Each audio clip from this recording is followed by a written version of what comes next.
여기에 서니까 잘 못 느끼는데 같이 사무실에서 있는 박주환 목사님이 제가 여기 있으면 뭔가 공중에 붕 떠 있다는 느낌을 받는다고 하더라고요. 그래서 자세가 좀 어정쩡하더라도 예쁘게 봐주셔야 돼요. 잘 봐주시면 또 말씀에 귀 기울여 주시면 감사하겠습니다. 제가 이윤정 권사님이 기도하다 보니까 이렇게 인사하면 참 좋겠다는 생각이 문득 들었습니다. 옆에 분에게 이렇게 인사할 때 말씀 애청하겠습니다 라고 사랑으로 듣겠습니다 라는 뜻인데, 같이 인사하겠습니다. 시작. 말씀 애청하겠습니다. 네, 주님의 말씀 사랑으로 잘 듣겠습니다. 몇 년 전에 젊은이들을 표현할 때 쓰던 말이 있습니다. 두 개의 족이 있는데요, 욜로족과 파이어족이 있습니다. 사실 둘 다 돈에 관련돼서 나온 젊은이들의 자세입니다. 욜로족은 영어의 약자인데요, 인생 한 번뿐이다, 그러니까 즐기다 죽자, 즐기다 살자, 뭐 이런 느낌으로 인생을 사는 어떤 한 종류를 말합니다. 파이어족은 앞에 있는 FI가 경제적으로 독립해서 이르게 은퇴하자라는 뜻입니다. 그러니까 만약에 300만 원을 벌면 280만 원은 적금을 들고 20만 원 주고 엄청나게 아껴 사는 겁니다. 제 친구 중에도 그렇게 13년간 해서 저한테 3억이 넘는 아파트를 샀다고 자랑하더라고요. 목회자인데도 불구하고 살짝 부러웠습니다. 어찌됐든 이 경제관념에서 양극단에 나오는 젊은이들의 모습입니다. 사실 둘 다 시대적으로 청년들이 어렵다는 걸 보여주는 거죠. 젊은이들의 절망의 그림자가 드리워져 있는 양극단입니다. 조물주 위에 건물주가 있다는 정말 슬프고도 현실적인 농담이 있듯이 청년들의 경제적인 상황에 대한 절망의 표현이, 그러니까 욜로, 미래를 전혀 생각하지 않고 어차피 못 모을 거 지금 막 쓰다가 미래는 대책 없이 사는 거. 또 파이어족, 미래만을 위해 아끼고 아끼지만 현실은 즐기지 못하고 찌들어 있는 그런 모습들. 저의 절망의 자리도 2년 전에 있었습니다. 2023년, 지금으로 딱 2년 전 4월에 목사 안수 받기 한 일주일간 고민했던 적이 있습니다. 나 같은 사람이 목사가 돼도 괜찮을까? 라는 질문이었습니다. 많은 사람들은 해도 괜찮아, 지금 시기는 늦지 않았어, 나이가 네가 얼만데? 라고 했지만 제 스스로 하나님 앞에 정직하게 물었을 때 쉽지 않은 질문이었고, 지금은 조금 덜해졌지만 여전히 그 질문의 무게감은 남아 있습니다. 그렇다고 목사를 그만두겠다라는 무게감이라기보다는 진짜 참된 목회자가 되고 싶다라는 긍정의 에너지를 삼고 지금 살아가고 있습니다. 제 스스로의 부족함을 직면할 때 이러한 질문이 떠오르면서 저는 절망의 자리에 머무를 때가 있습니다. 성도 여러분들이 겪고 있는 절망의 자리는 무엇인가요? 자녀, 또 노후, 또 수많은 여러 가지 상황에 있는 옆으로 표현하지 못할, 교회에서는 괜찮은 척하지만 실제 내 자리에서는 절망하고 있는 자리 있지 않습니까? 어느 영역에서 여러분들을 주저앉게 만들고 있나요? 사실 오늘 시편 43편은 42편과 함께 읽으려고 했지만 조금 길어서 43편만 읽었습니다. 우리가 장절이 나누어져 있어서 그런지 읽다 보면 42편과 43편은 하나의 시편임을 발견하게 됩니다. 여러분 눈으로 보셔도 5절, 11절, 그 다음에 43편 5절은 후렴구처럼 반복되는 노래입니다. 오늘 이 시편을 함께 살펴보면서 어떤 이 절망의 자리에서 시편 기자는 어떻게 노래하고 있는지 알아보면서 여러분들도 절망의 자리에서 어떻게 노래해야 할지 알아보면 좋겠습니다. 오늘 시편 기자는 원수들에게 짓눌린 상황을 마주했습니다. 시편 42편 9절과 44편 2절이 이렇게 나와 있는데요, 함께 읽어볼까요? 화면 보고 읽겠습니다. 시작. 내가 어찌하여 원수의 압제 억압으로 말미암아 슬프게 다니나이까. 구체적인 압제와 억압이 무엇인지 모르지만 원수의 압제와 억압으로 시편 기자는 큰 슬픔으로 살았던 것입니다. 그렇다면 시인은 무엇 때문에 힘들었을까요? 그 구체적인 거는 다음 절에 나오는데요, 바로 자신을 압제하고 억압했던 원수들의 조롱입니다. 조롱만큼 힘든 건 없잖아요. 42편 3절과 10절 그 조롱의 문구입니다. 시작. 내 하나님이 어디 있느냐 이러는 조롱. 시인은 괴롭고 괴로워서 밤낮으로 눈물이 음식이 되었다고 표현합니다. 자신의 뼈를 찌르는 칼의 고통을 경험했다고 표현합니다. 다시 말하면 시인의 가장 큰 고통은 자신이 신실하게 믿어왔던 하나님의 부재감, 그게 가장 고통스럽고 슬픈 것입니다. 그래서 시인은 하나님의 부재감을 느끼며 슬픔의 고백을 합니다. 그게 42편 2절과 9절, 43편 2절 이렇게 나옵니다. 함께 시인의 탄식의 소리를 함께 읽어보겠습니다. 시작. 내가 어느 때에 나아가서 하나님의 얼굴을 배울까? 어찌하여 나를 잊으셨나이까? 어찌하여 나를 버리셨나이까? 시인의 탄식이 느껴집니까? 우리는 그냥 봉독하듯이 읽었지만 목소리가 갈라지고 눈물 섞인 말과 엄청난 절규의 표현하지 않겠습니까? 조롱하면서 네 하나님 어디 있어? 라고 하니까 이 목소리를 어떻게 재현할 수 없을 정도로 탄식하는 소리입니다.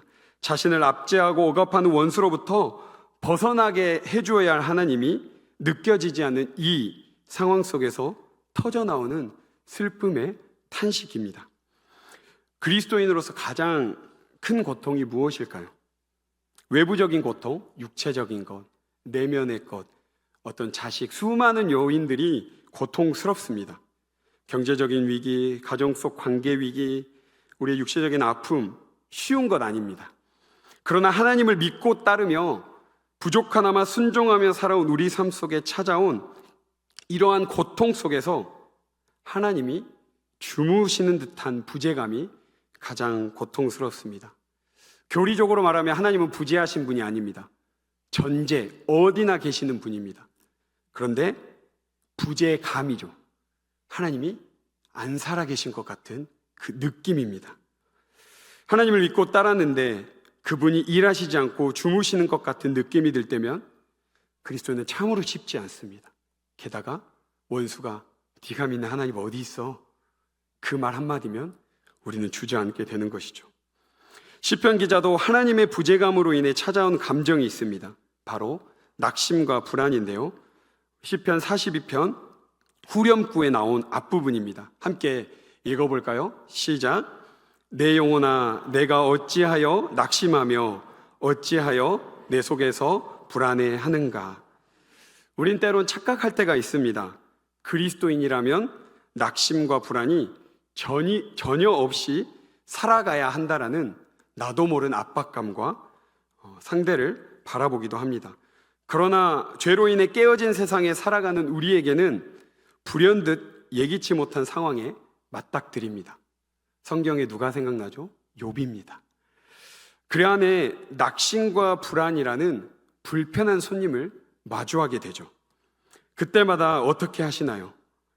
오늘 시편 기자는 나름의 해결 방안을 가지고 발버둥 치며 해결해 보려고 합니다.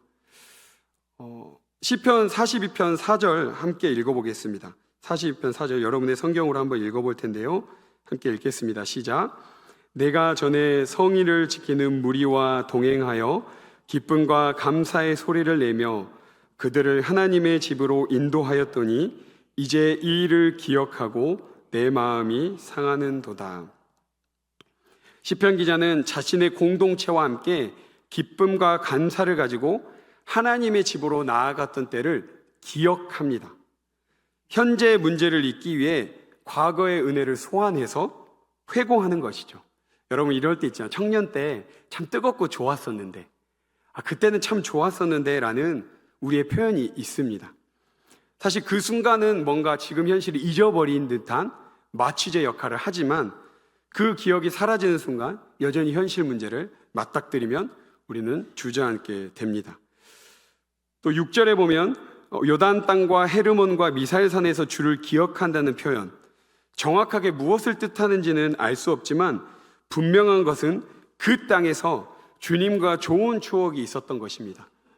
제가 전라남도 순천에 청년부 회장하면서 매일 저녁 10시부터 11시 청년들과 함께 매일 저녁에 금요일 저녁마다 철야를 했던 게 기억이 납니다. 그때 25살에 젊은 나이지만 10시부터 11시 밤을 새워가며 매주 금요일 기도했던 때, 그때 10명도 안 모였지만 가장 뜨거웠던 때, 그때가 생각났습니다. 그때 좋은 추억이 있었던 것이죠. 과거의 일을 회상하는 것입니다. 현실의 문제를 해결하기 위한 방법으로 과거를 추억하고 회고하는 것 좋습니다. 그때는 참 좋았었는데. 그런데 과거를 추억하고 회고하는 그 순간에는 감정적으로 참 기쁘고 좋지만 결코 현재의 문제를 해결해 주지는 못합니다. 그러나 한 가지는 분명해집니다. 과거 하나님과의 좋은 추억과 그 기억의 회고를 통해 과거의 그 하나님께서 지금 이 상황도 일하시지 않을까? 과거에 나에게 뜨겁게 일하셨던 분이 지금도 일하시지 않을까라는 확신이 드는 것입니다. 지금은 비록 부재하시는 것 같은 느낌이 들지만 과거에 일하셨던 하나님을 향한 갈급함이 생기는 거죠. 그때처럼 하나님 일하셨으면 좋겠다. 하나님을 향한 간절함의 기도. 하나님, 예전에 그때 일하셨던 하나님이 안 주무시잖아요. 일하여 주세요 라고 기도의 자리로 나아가게끔 하는 것입니다. 시편 42편과 43편의 다른 점이 드러나는데요, 점점 시편 기자가 회복되고 있는 것입니다. 절망의 자리에서 갈급함과 간절함을 가지고 기도로 나아갑니다. 43편 1절인데요, 함께 읽겠습니다. 시작. 하나님이여 나를 판단하시되 경건하지 아니한 나라에 대하여 내 송사를 변호하시며 간사하고 불의한 자에게서 나를 건지소서. 여기 그냥 제가 붙여본 기도인데요, 하나님을 변호사로 선임하는 기도입니다.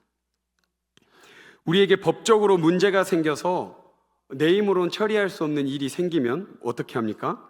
법을 누구보다 잘 알고 잘 해석하는 법조인, 즉 변호사를 선임합니다. 지금 이 원수의 압제, 나도 이해할 수 없는 하나님이 주무시는 듯한 이 문제 앞에서 가장 이 문제를 잘 해결하고 누구보다 잘 아시는 분이 하나님임을 인정하며 하나님이 이 모든 것 변호해 주십시오, 이 모든 것에서 건져 주십시오라고 하나님을 변호사로 선임하는 것입니다. 이 하나님을 변호사로 선임하는 기도는 법적인 용어이기 때문에 딱딱해 보이지만 아닙니다. 가장 신뢰할 만한 변호사를 찾듯이 내 인생을 가장 잘 변호해 줄 분은 하나님임을 신뢰하며 하는 기도입니다. 이 기도 이상한 것 같지만 한번 이렇게 기도해 보십시오. 하나님, 나에게 오는 이 압제, 어려움으로부터 하나님을 변호사로 선임합니다. 하나님 한 분만을 가장 신뢰하오니 이 문제 해결해 주십시오. 이렇게 기도해 보는 것입니다. 두 번째 43편 3절 말씀 함께 읽겠습니다. 시작. 주의 빛과 주의 진리를 보내시어 나를 인도하시고 주의 거룩한 산과 주께서 계시는 곳에 이르게 하소서. 두 번째는 하나님의 임재 안으로 인도해 달라는 기도입니다. 지금은 부재하시진 않지만 부재감에 가득하기 때문에 가장 필요한 반대말은 임재입니다. 그렇기 때문에 하나님을 신뢰하는 기도를 변호사를 선임하는 기도로 했다면 이제는 그냥 선임하는 정도가 아니라 내가 이제 적극적으로 주님께 나아가겠다, 주님의 임재 앞으로 나아가게 나를 인도해 달라는 기도입니다. 하나님의 임재 앞이 이 시편 기도에는 답인 것입니다. 사랑하는 성도 여러분, 시편 기자와 같이 우리 삶에 찾아온 절망의 자리에서 낙심과 불안으로 살아가고 계십니까? 그렇게 낙심과 불안으로 반응할 수는 있습니다. 그런데 계속해서 그렇게 머물러서는 안 되는 것이죠. 낙심과 불안에만 머물지 마시고 시편 기자처럼 과거에 하나님과 함께 기뻤던 일, 하나님을 깊이 경험했던 때를 추억하고 회고하시길 바랍니다. 그때 참 좋았었는데. 그런데 추억과 회고를 통해 과거에 일하셨던 그 하나님에만 머무르는 것이 아니라 그 하나님께서 지금도 일하실 것이라는 기대와 소망을 가지고 하나님께 나아가십시오. 그리고 내 삶의 문제를 누구보다 잘 알고 분명하게 해결해 주실 하나님을 유일한 변호사로 선임하십시오. 그리고 그 하나님이 임재하시는 곳, 특히 이렇게 공동체가 모여 예배하는 이 자리, 또 여러분들이 하나님과 1대1로 깊이 만날 수 있는 기도의 골방으로 나아가십시오. 그곳에서 다시 하나님을 깊이 만나고 하나님의 부재감이 하나님의 충만한 임재로 바뀌어서 회복하게 될 것입니다. 그리고 시편 42편 5절, 11절, 그리고 오늘 읽었던 43편 5절과 같이 절망의 자리에서 부르는 소망의 노래가 울려 퍼질 것입니다. 그래서 여러분들이 경험하고 있는 그 절망의 자리에서 이 시편의 노래가 불려졌으면 좋겠습니다. 그냥 음표와 박자에 따라 부르는 그런 음정 박자에 부르는 노래가 아닌, 이 절망의 자리에서도 여전히 하나님이 일하신다, 원수의 압제 안에서도 내 소망은 끊어지지 않는다라는, 내 소망을 여전히 하나님께 두는 절망의 자리에서 부르는 소망의 노래, 그 노래를 부르는 우리 모든 성도들이 되기를 축복합니다.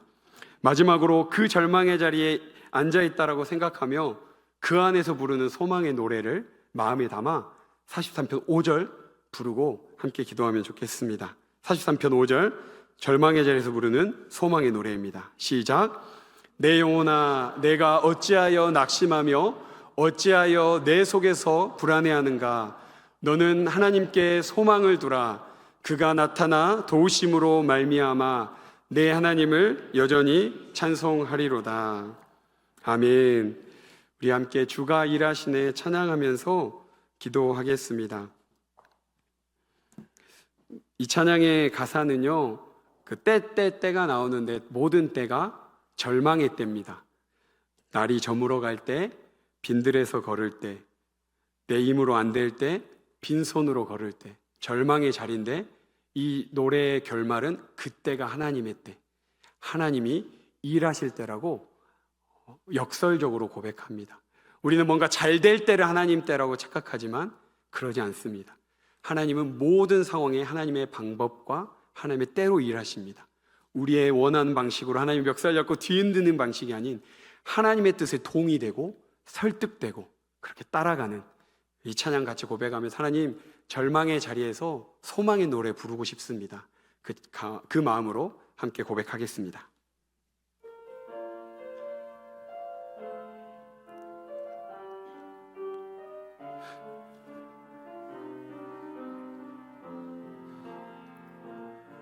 날이 저물어 갈 때, 날이 저물어 갈 때, 빈들에서 걸을 때, 그때가 하나님의 때.